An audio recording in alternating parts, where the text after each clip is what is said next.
Gérard, voici donc le début d'un roman en cours d'écriture?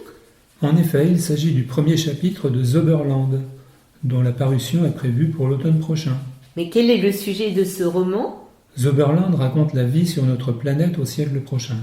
Cette vision repose sur des études sérieuses? Non. Toutes les études sérieuses nous tracent une route qui va tout droit aux pires catastrophes. Donc, tant qu'à imaginer un avenir à nos petits-enfants, autant partir sur des chemins de traverse. Et quel est le point de départ de cette histoire? Nous sommes à la fin du XXIe siècle, et les boîtes en plastique de la gamme Zauberware ne cessent de s'empiler dans tous les placards de la planète. Par la même occasion, les millions de dollars ne cessent de s'empiler sur le compte en banque de M. Zauber, qui a su convaincre la Terre entière que le Zauberware, c'est un peu plus cher au départ, mais cela vous fait toute la vie, et même au-delà. Un tel homme serait bien capable de devenir le guide suprême de l'humanité. Est-ce que le coronavirus va s'inviter au dernier moment dans le récit? Ce n'est pas exclu, dans la mesure où on voit que ce simple virus peut remettre en cause les orientations politiques et économiques de nos sociétés, et donc le décor de Zauberland. Et quid de l'extrait qui va être lu? Le récit démarre alors que M. Zauber est au pouvoir depuis un demi-siècle, et nous suivons un jeune homme d'origine chinoise en charge du maintien de l'ordre dans une petite cité bretonne. Chapitre 1.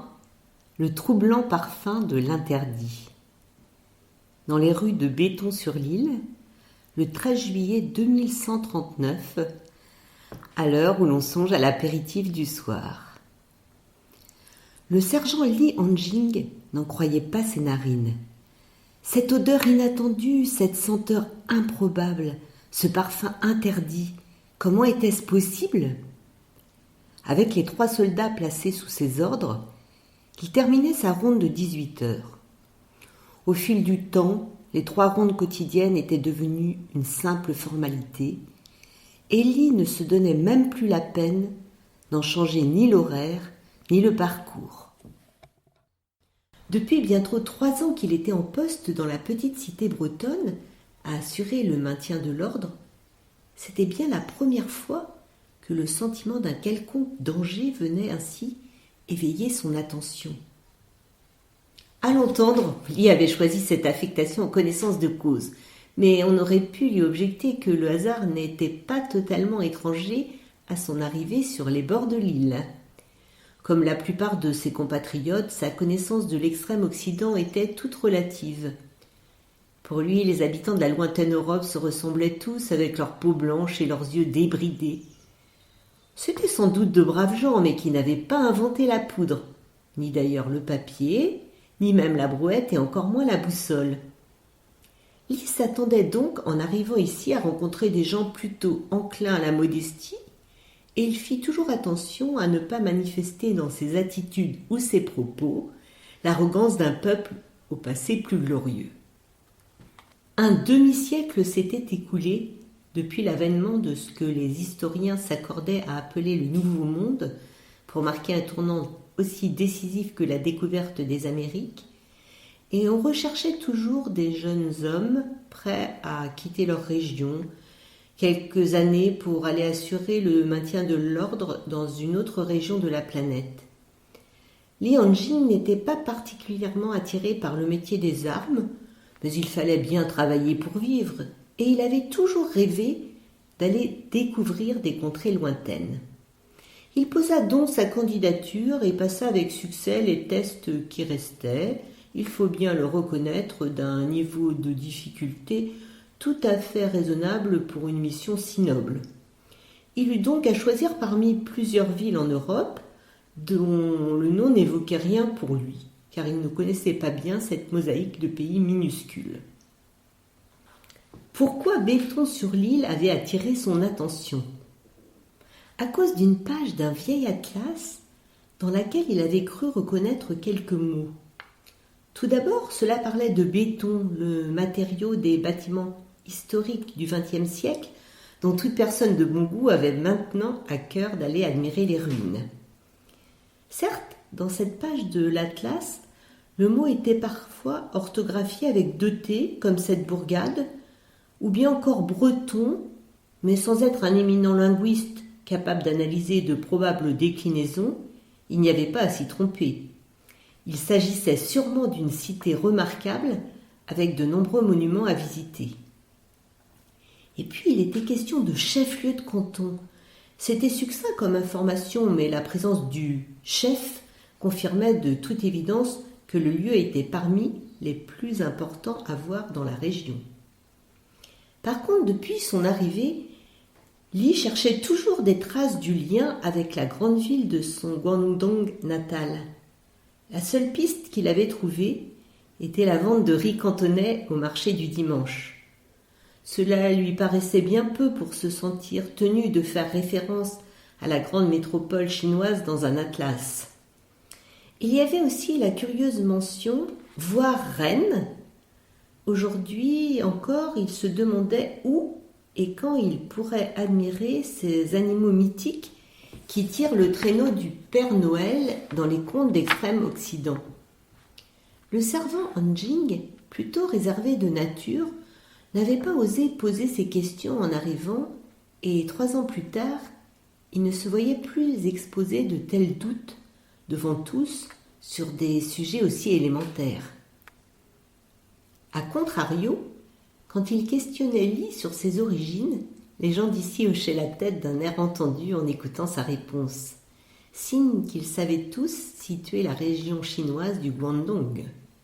Ils devaient donc aussi savoir que la grande cité de Guangzhou, aussi appelée Canton, comme nul ne l'ignore, était située à l'embouchure de la rivière des Perles.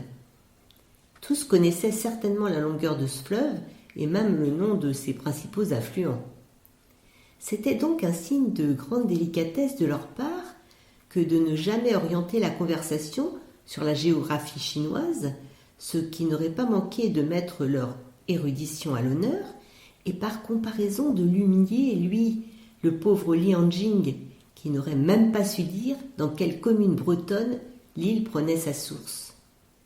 Au cas tout à fait improbable où le lecteur l'ignorerait, qu'il sache que c'est à la limite des communes de Lanrigan, Saint-Léger-des-Prés et d'Ingers. Li renifla à nouveau. Pas de doute, le parfum caractéristique était bien là, et il venait de la foule rassemblée sur la place du marché en cette veille de 14 juillet. Par acquis de conscience, le sergent consulta son ordinateur, une puce à commande télépathique implantée derrière son oreille gauche, très pratique pour consulter sa hiérarchie à l'autre bout du monde sans attirer l'attention du voisinage. « Bonjour, que veux-tu savoir, Li ?» demanda la puce. « Salut ma puce, répondit Li. Donne-moi la liste des substances de classe 4, celles dont la consommation est interdite sur la voie publique. » La puce commença à énumérer les produits de cette catégorie. Sans surprise, le plat en train de cuire sur la place du marché en faisait partie. Qui avait pu oser enfreindre ainsi une loi si claire et connue de tous ?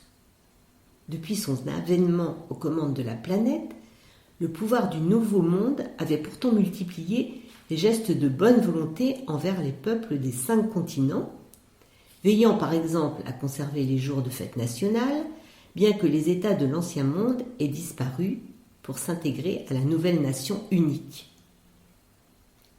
C'est d'ailleurs pourquoi les habitants de Béton-sur-l'Île avaient convergé, en cette veille de 14 juillet, vers la place du marché pour le pique-nique suivi du traditionnel feu d'artifice et du bal populaire. Dès la fin d'après-midi, on avait pu voir des familles ou groupes d'amis emprunter les sentiers qui, de toutes les directions, permettaient de rejoindre le marché en toute tranquillité. En plus de leur tenue de fête, un autre signe distinctif laissait deviner le but de ces promeneurs. Le panier du pique-nique rempli de boîtes de toutes les couleurs. Du Zauberware, bien sûr, vous aurez volontiers précisé le premier promeneur venu. Certes, un peu plus cher au départ, on n'aurait pas manqué de mentionner un second, mais qui vous fait toute une vie et même au-delà, aurait à coup sûr conclu un troisième. Les fêtes étaient donc autorisées dans le Nouveau Monde et même encouragées car elles contribuaient à renforcer la cohésion de la grande communauté humaine. Par contre, les limites étaient claires. Aucun désordre ne serait toléré lors de ces moments de détente. C'est pourquoi le nouveau régime, en plus de l'interdiction totale des drogues et alcool que chacun comprendra aisément, avait réglementé la consommation de tous les produits euphorisants sur la voie publique. Il faut dire qu'on avait déjà vu des cas déplorables où ces substances nocives, consommées en famille ou entre amis, avaient amené des individus apparemment sans problème à des comportements complètement extravagants sur la voie publique. Certains souriaient aux inconnus rencontrés ou leur adressaient même la parole. D'autres riaient sans retenue à des plaisanteries dénuées d'intérêt ou se mettaient à chanter de vieilles chansons mélancoliques malvenues pour un jour de fête. Des amoureux s'embrassaient ou se tenaient par la main ou se lançaient des regards sans équivoque devant des passants médusés, sans même imaginer un instant que leur comportement pourrait les choquer. Pour éviter de tels débordements, on avait donc interdit la consommation en public de tous ces vieux plats de l'ancien monde, de ces plats qui mijotaient pendant des heures avec des ingrédients aussi sujets à caution que le fameux bouquet garni, dont le seul nom aurait tout de même dû éveiller les soupçons de toute mère de famille attentive aux dangers qui guettent ses enfants. C'était le genre de plat dont le seul parfum amenait un sourire béat sur les lèvres de toute la maisonnée, le genre de plat dont chacun reprenait plusieurs fois par pure gourmandise, mais dont il restait toujours une part pour un inconnu de passage, le genre de plat qui amenait les plus gourmands à lécher le fond de leur assiette sans éprouver la moindre honte. De ces plats contraires à la bienséance la plus élémentaire, toutes les anciennes nations de la planète avaient rivalisé d'imagination pour en créer des variantes.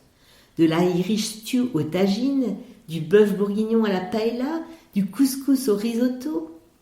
Mais les autorités veillaient à ce que ces potions suspectes des temps anciens ne reviennent pas troubler l'ordre public. Alors, se demandait le sergent Li Hanjing, qui avait bien pu se livrer à une telle provocation en préparant pour tous les bétonnais en ce jour de fête un tel pot-au-feu géant.